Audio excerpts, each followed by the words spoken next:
Okay, so let's start today's presentation. Welcome everyone who is with us, and I think some more people will be joining. I tried again to choose important and juicy subject, and I think I did it well. Today we are going to talk about inflation. We live in turbulent times. I think I mentioned this in the previous sessions.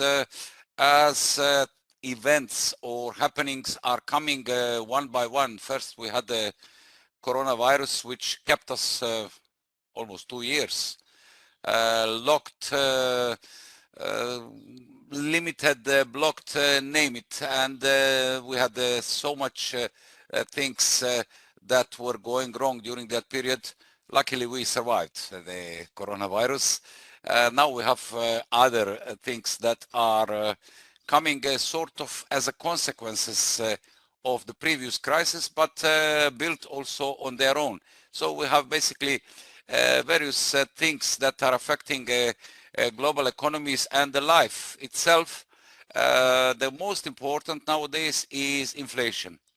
As you know, during the coronavirus and some years before, global inflation was nearly dead. And the central banks tried various tactics or using the tools that they have available to revive this inflation, but there was no big success in this. Inflation generally in the most of economies stayed close, very low, and unable to move despite a number of attempts of the global central banks. And then coronavirus came, and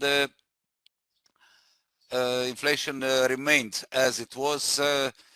Central banks pushed the interest rates to zero, started pumping money to keep the economies afloat and to keep these interest rates at zero level to make the life easier for ordinary people and businesses, of course, industries, as during the crisis, if you have high interest rates, then it's an additional problem. Now what happens nowadays that most of the economies managed to recover, reach some significant level close or at levels seen before the pandemic. The economies faced some other significant problems. As the economies were accelerating in recovery, the inflation started to pick up, and we have now a problem which became global, and most of the major central banks are doing their best or trying to do their best to bring this raging inflation under control. It seems that it's a tough job for them. Now, as the inflation was stubbornly low during the past 5-6 years, now it's getting stubbornly high, and it's basically soaring without central banks having significant tools or significant success in bringing such things under control. So we will see how the things will be developing in coming months, which will be crucial for the global economy. We'll see the Central Bank of the United States, U.S. Federal Reserve, is usually the leader, and what they do, other central banks try to follow. So they already started increasing interest rates. We're going to talk about this later on to fight the raging inflation, which went well above desired levels. So now we have a different problem, but a huge problem, and it's like snowball. It's building up, it's raising, and it's increasing pressure as on economies. That the same pressure is on households, individuals, industries. So the problem is really big, and we hope that it will be solved in the certain period of time in the near future. So when we talk about inflation, you can hear it every day in the media. Basically, definition, what is the inflation? Inflation is the phenomenon, let's call it this way, when the money starts losing its value, its power, due to increasing prices. So if you are buying something for €1 today, and the next week it costs €1.50, in 2 weeks it costs €2, it means that this price is increasing, but the power of your money is decreasing, because if you were using €1 before and now you use €2 to buy something, meaning that you have less value of the same money that you have. So high inflation is of course hitting as well as hitting individuals, households, us ordinary people, but also hits the economies, industries, factories, name it. I mean, it's just a problem that spreads everywhere, and we all feel the negative effects of the inflation. So in the increase in the price triggers lowering your purchasing power. So basically, as I said, for the same amount of money you can buy less. I found some sample for this which is quite significant. I didn't go anywhere else out of my country, so I just found the simplest thing, and this chart that you see basically applies on everything nowadays, on most of things, more or less.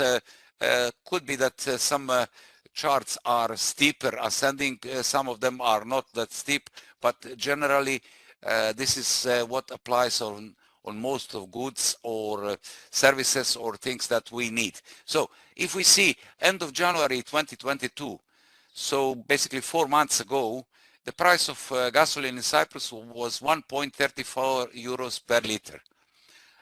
In the 2nd of May was 1.53 euros per liter. This is sort of average price, because you know that if you go to different petrol stations, you'll find different prices. Last night I was in the petrol station. I will talk about this in a while, and I saw a number of prices well above 160, 162, 163, 164 and above. So it means that this is currently this chart is not entirely accurate, because the price went further up. So what does it tell us? That inflation is pushing the price higher. At the same time, if we take a look at the price of the crude oil, which most of the governments, when they say we increase the petrol prices or diesel prices because the price of the crude oil in the international markets went much higher. We had this phenomenon during the beginning of the conflict and the war in Ukraine. This is the period when the price of crude oil surged to $130 per barrel. This was the highest since 2008. Crude oil, as we remember, during coronavirus, it went to zero. And such a great recovery it made, and then Ukraine war and higher inflation just pushed it up to the sky. But what's the point? If we compare this chart of the crude oil, so it peaked at certain level and then dropped significantly down to levels around $90 per barrel, and it continues to range between, let's say, 92 and 110. But at the same time, the price of the gasoline continues to increase. And if you take a look in the media, comments about energy, about crude oil, OPEC, their comments, you will find out that global or economic, macroeconomic comments which are related to the energy sector, then you will realize that there is no significant destruction of this global supply of the oil. Demand is still strong.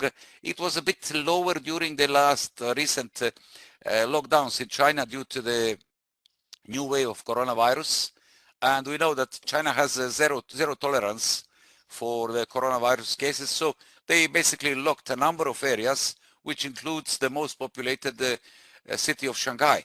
And as China is the biggest oil importer, this of course affected the oil prices, but the thing was minor actually. If we take a look at the chart, then this is approximately the reaction on the Chinese lockdown.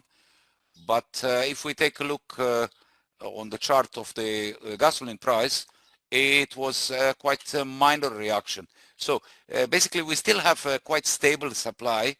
Demand is there where it is. OPEC decided that they will not increase more than they increased recently, around 400,000 barrels, 400,000 million barrels, pardon, per day, and they are not willing to do more. So the situation in the global oil market is quite stable, but the inflation keeps pushing prices. A number of companies abuse in a way this situation because they start increasing prices even before something serious happens. And we can see the prices of the, since I'm dealing with the markets and I have on daily basis contact and see live prices, the excuse for on daily basis changing petrol prices in the petrol stations doesn't sound logical to me, because I know that where the crude oil stands. So if you want to increase it due to excuse of inflation, don't do it so often. There are petrol stations that sometimes change it twice per day. And situation is not that bad. But inflation and fears that inflation could go much higher, and this is the view of a number of economists, keeps people under a strong tension, and they react in advance. They proactively increase the prices, having always excuse that their raw materials that they use to produce, whether it's an ice cream or cars, the materials are more expensive. So once the price of the materials start raising, of course the final product will be higher, and this causes domino effect. So a number of products will continue to increase. Now back to our sample with the gasoline, just to illustrate how it looks. So 14.92, almost 15 liters of gasoline you were able to buy with 20 euros in January at price at 134. In May, the 2nd of May, when it was 153, it was 13.07 liters. And as I said, last night I was at the petrol station and I have chosen the cheapest one in the town, known as the cheapest one, and it's very busy. And it's more psychological rather than something that I'm going to win. Okay, we are talking about 10 cents per liter I was economizing, but since I don't drive so much, I'm not taxi driver, I'm not having transporting company, I'm not making 300-400 kilometers per day. So my what I won was something minor, but it's more psychological thing. But for 20 euros, I put around 12 point something liters of petrol. So the price, it continues to increase, and the power of the money we have, it's all the time 20 euros, is weakening. So we are buying less and less petrol in this case, but this can apply on anything. And what is worrying in this case, the energy prices are usually used as a proxy for the rest, because if you hear that food producers increase the prices, electricity producers increase the prices, why? Because it's higher petrol price, petrol is powering our machines. They are correct. So the prices are going in the chain reaction, domino effect, and the prices are raising in the various sectors, actually in all sectors. Electricity, grocery. If you just take a sample, I was again, I'm going to use myself as a sample because it's a real one. My electricity bill for 2 months is around 200 to 240 euros, depending on the season, depending on few things that we use, sometimes more air conditioning, sometimes heating, but it's around there, and it's quite stable. I'm trying to control it. The last electricity bill came at 600 euros. When I asked what's going on, you know that prices of petrol have increased significantly, and my country, Cyprus, uses oil to power the power plants, so higher price of the oil, of diesel, whatever they use. results in the higher prices of electricity. But in this case, I think this was overdone because there was no such a significant, as we saw, around 14% there was increase in the gasoline prices in period January-May. So if you add 14% to the highest, let's say 240 euros, it will not be 600 euros. So this is the case when some abuse this phenomenon and try to make as much as possible profit, having an excuse for high inflation. However, inflation is here, inflation is ranging, is increasing, and is a big threat for us as ordinary consumers, or for industries, or for the economies, for everyone. Of course, this is increasing the pressure on the households, on the ordinary people. If your overall cost, let's say for 1 month was for example 1,000 euros, and now you have to pay 1,800 or 2,000 euros, that means that something is changing and moving very badly into a negative direction.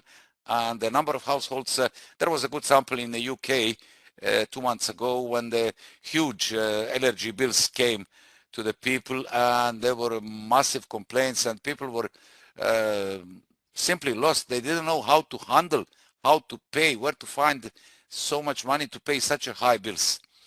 Increase in prices, as I said, hurts also economy, because the factories are hurt. Number of raw materials prices are going higher, so the final product must be higher. So energy that is used to power the machines and materials, cost of labor, cost of transportation, a number of factors that contribute to the final price are going higher. So final price is moving higher. I'll give you again another sample. When you buy cars now, let's say I want to buy a new car. I went to the car dealer and I said, I want this model. Give me specification, what I want, I will choose. Give me the price. They gave me the price. Okay, when can I get my money? Approximately in 5 to 6 months. I remember this was the case maybe 30, 40 years ago, but not now. But now it's again actual, this thing. There is a global supply problem, shortages with a number of materials. Specifically, auto industry was hurt due to shortage of especially the semiconductors and some important parts of the electronics of the cars. So the factory basically almost completes the car, but that car is incompleted, lacking 3-4 key electronic parts, and cannot be moved out of the factory until these parts come. And usually they need 5 to 6 months. But what does it mean for us as inflation? When you go and buy the car and they tell you it costs 25,000 euros, for example, fine. I will pay you now 25,000 euros for the car with the specification that I want. When I get my car, I can just drive it, and some of car dealers will tell you, yes, we guarantee you the price.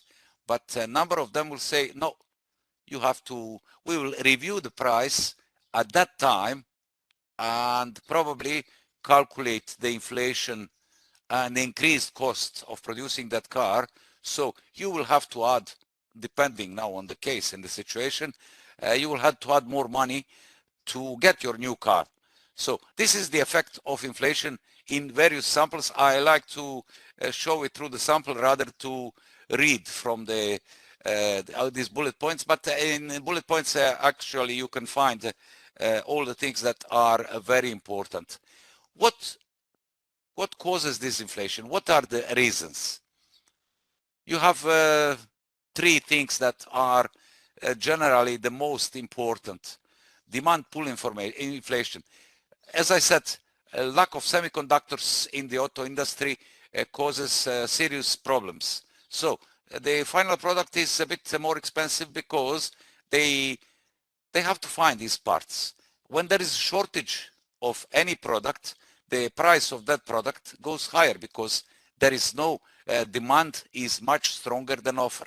So these are the basic principles and the main drivers of the markets, generally financial markets or generally markets.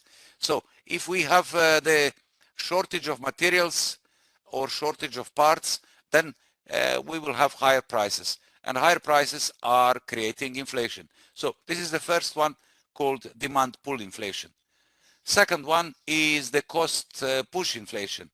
So if the prices of certain products or services or whatever we need increase, of course, then you will need to adjust your final price, and it's going to be higher. So this is again fueling inflation and causing this domino reaction, because you cannot just increase one product. In normal circumstances, if you increase the price and the buyers realize that it's not worth, most likely you are not going to sell it. But if you have the situation when inflation is going up, so it's not only your product that will have higher price, but most of the products will have higher price. And then the third one, I would say the main one in current situation is money supply.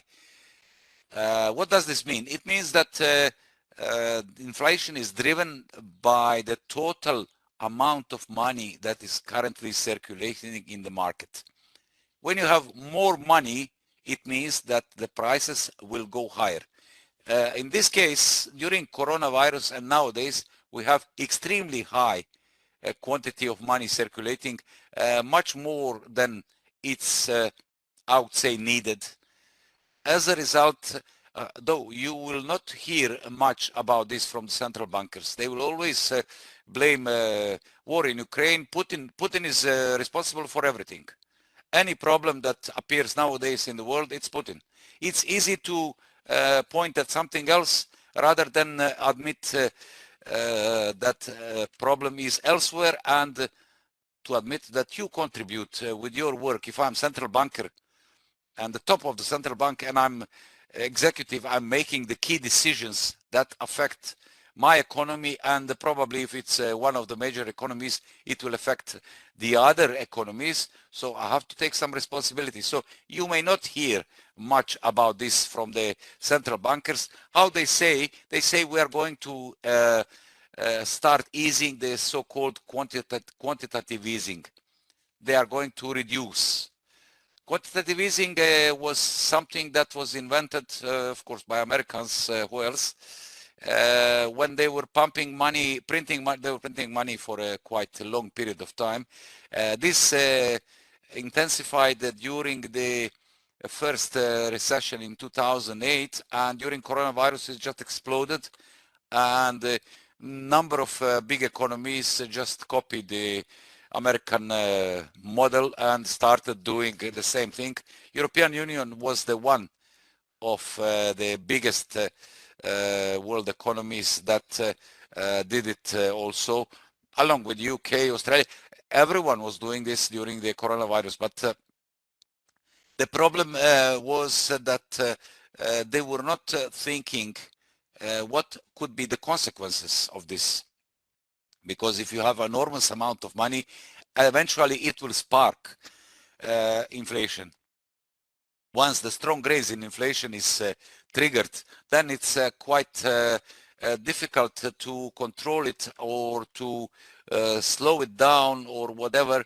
The tools that central bank have are various. The main one is to start increasing interest rates. So most of them are doing this thing and now.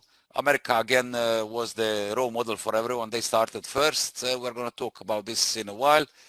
And the other central banks followed, except the European Union Central Bank. I think in one of my previous presentations when I was talking about Europe and the European Central Bank, I mentioned that they are still on hold. They are aware of the problem they face, and they are not sure whether the tightening monetary policy or increasing interest rates will help, or how much damage it will produce on the other side. If you try to extinguish one fire, but the other fire comes on the opposite side, then you didn't do much of a job. So you have to find a way, and they are basically between two economic powers that are confronting each other. They are moving in the opposite directions, actually moving towards each other. And the European Union is currently, not just European Union, but as a sample, they are pressured by these two mega powers, mega economic powers. One is the huge amount of the money in the market. The second one is the high inflation that forces them, a huge amount of money that caused the inflation, which forces them to increase interest rates. From the other side, this could cause the slowdown, economic slowdown, because this is already happening. And the most of analysts are forecasting that a number of the major economies are sliding into recession. And recession could be expected in next coming months. A recession now comes from the other reasons also.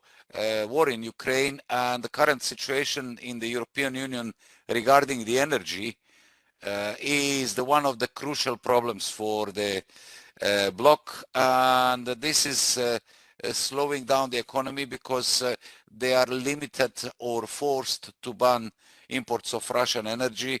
They are highly dependent, Germany especially as the largest European economy. So they are on the way either to comply with the requirements that come from above them, or and to face the consequences of slowing down economy or stopping the economy, because if you stop supplies and you don't have adequate replacement, then you might be in great troubles. Actually all of European leaders are aware of this, but there is something above this, and this is a current story with Ukraine, which was heavily used during the media, and making a picture that you must do something, you must stop importing. It's fine, but a number of economists said, and I also mentioned this in one of my comments, if they do it, they will shoot their feet, they will shoot their knees, they will not be able to move, because they are two different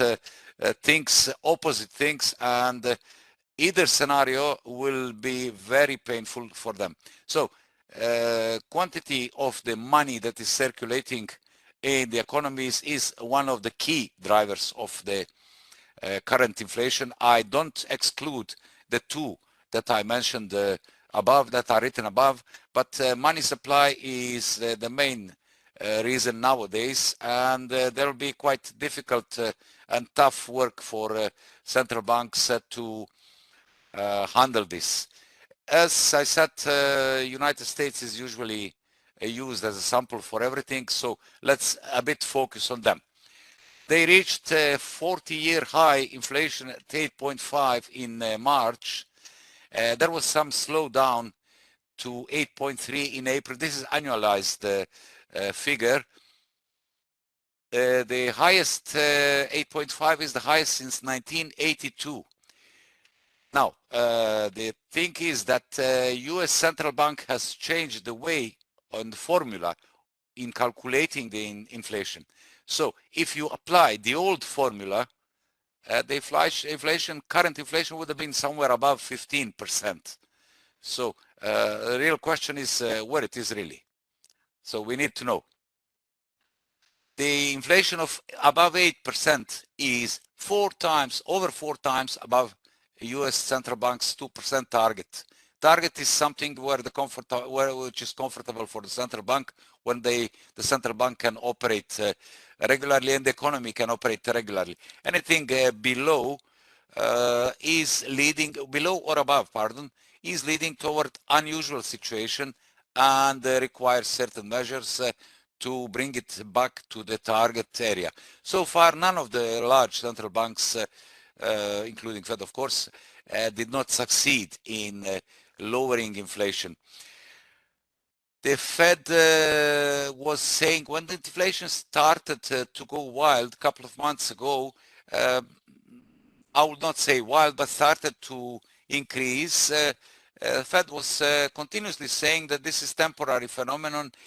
They use the word transitory, inflation, which is not going to last for a long time. It comes as a result of accelerating economy after the pandemic crisis, and it's a normal thing to happen, but it will soon peak and eventually will start to go down and come back to our desired level, which is around 2%, their target. So they were quite long time speaking about this, especially the Mr. Powell, who is the chief and head of the US Federal Reserve, although all other policy makers that are in the board of FOMC were also saying the same thing. But it seems that inflation rising inflation says something else.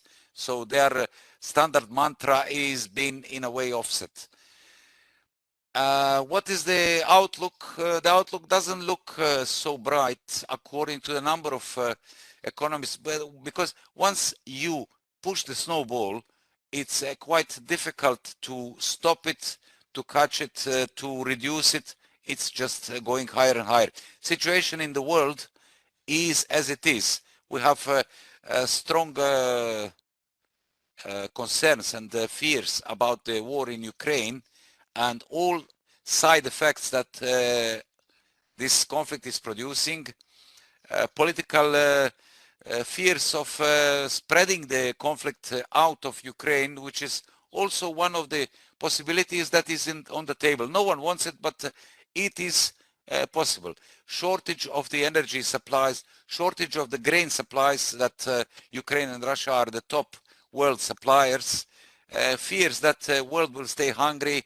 All these things are just fueling like fuel in the fire of the inflation. So the economists are not very optimistic, and they expect it to stay high, if not to start raising again. And this slight drop in April was just seen as a breather or pause to illustrate how serious the situation is. President Joe Biden, as you can see, said that his top priority in the US will be fighting inflation. President Joe Biden, according to the latest news released a few days ago, has lost further supporters in the United States, and now only 39% of people support his politics and himself because of inflation. This is the main reason, and a number of major world news agencies passed this news a couple of days ago. I think last week it was. So we have a situation in the United States, and of course a situation in the United States is usually reflects on the rest of the world more or less according to the size of the economy. China is a bit away from this for the time being. They managed to control the inflation, although they had different fears about slowdown during the coronavirus pandemic. And just to have a quick look at the graph of the US inflation. So after being dead almost in mid-2020 during coronavirus, there was a steady recovery, 8.5% in March and 8.3% in April, are the highest since 1982, so 40 years. So meaning that some of you were not even born at that time. So this is historical thing, and it has its strong value. And if we just take a look as technical analysts, if we take a look at this strong uptrend, then we'll need much more signals that will point to possible peak and reversal. For the time being, we don't see this. Probably the next release for May inflation will give us a clearer picture whether the thing is going to increase further or is going to at least stay here, which in the language of technical analysts means it's going to consolidate. What we need a drop below, I would say 6% to say inflation is easing now. It peaked and it's easing, and it's a good news. Otherwise, many economists still predict that it's going to stay either, as they say, it's going to stay hot, or it may go further up.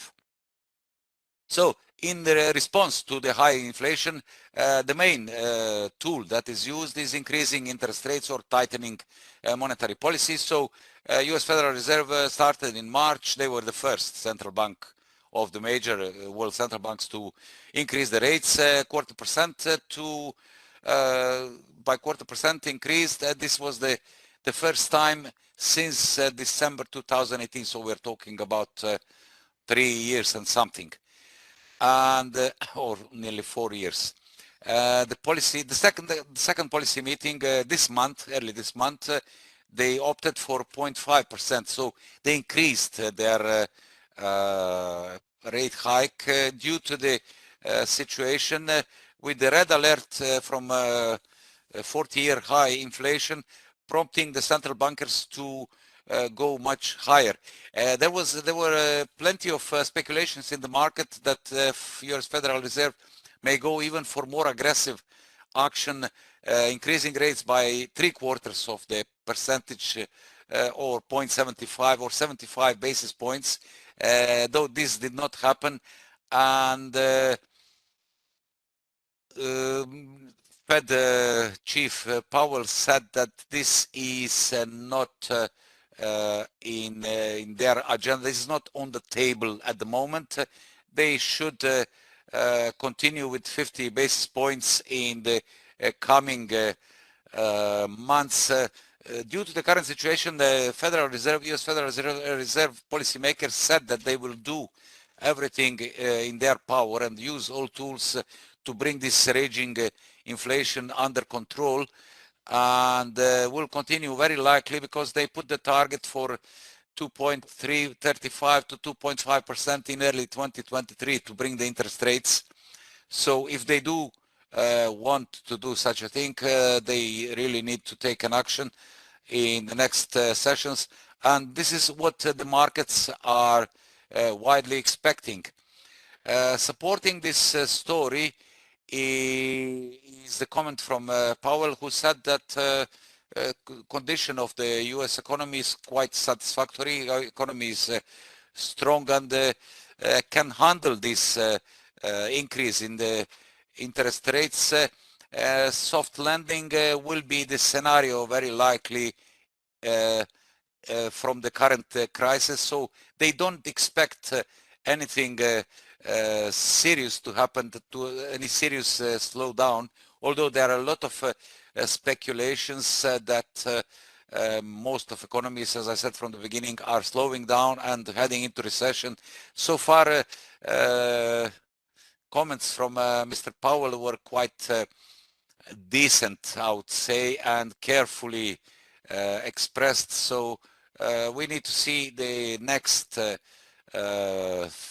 next results of the economic indicators, especially addressing to the GDP, to see how the US economy is performing. Is it really strong and well positioned to handle tighter monetary policy, as he said, or there are cracks in these things? As I said, there is a huge fear that global economy is slowing down and fear that it will slide into recession. When I talked about total amount of the money that is circulating in the global economy, US is the leader again, and they have overloaded the balance sheet with the $9 trillion US dollars that were buying mainly bonds. This is called quantitative easing or asset buying or purchasing or whatever you like, meaning pumping the money in the economy. So they said from the beginning of June they will start to reduce gradually this amount.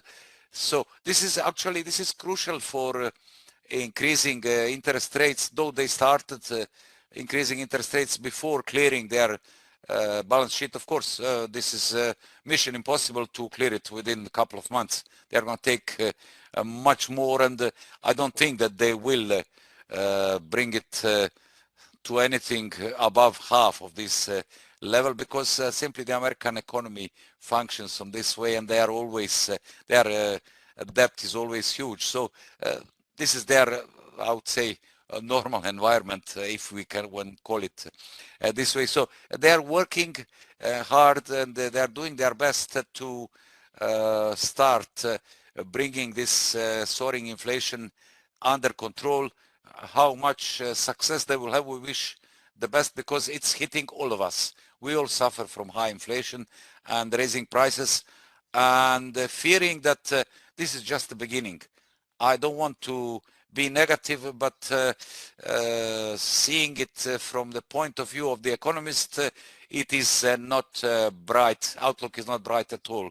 So we hope that people in charge, in this case central bankers and leaders of the countries, will do their best in order to eventually bring this raging inflation under control and stop this wild prices. Just to mention that European Union, as the youngest, let's say, youngest country in this block of the developed economies, has the record high inflation of 7.5%. As said, they are still not haven't started yet to increase interest rates, though the head of the European Central Bank said that they are on the way to do so.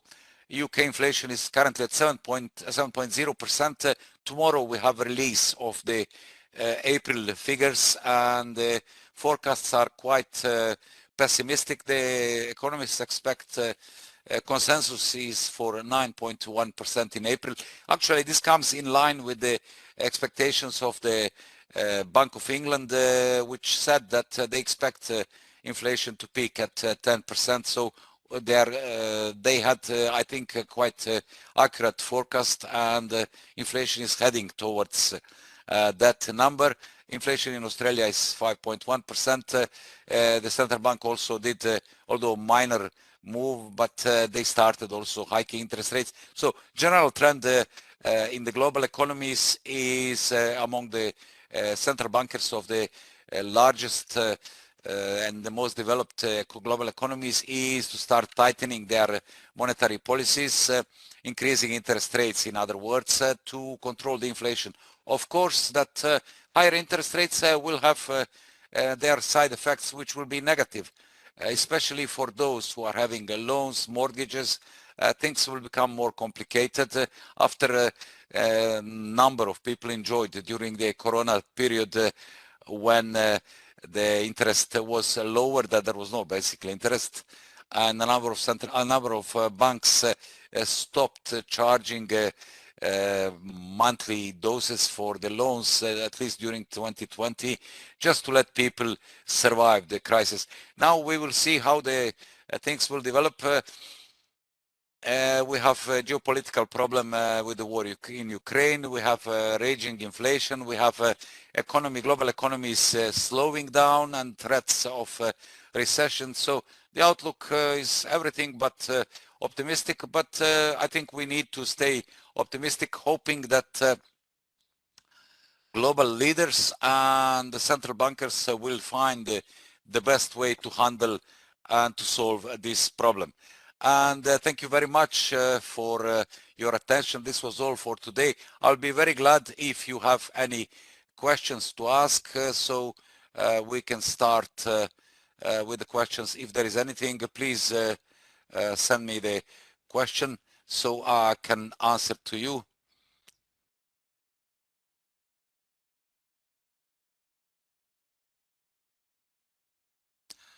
Thank you for the comment about presentation.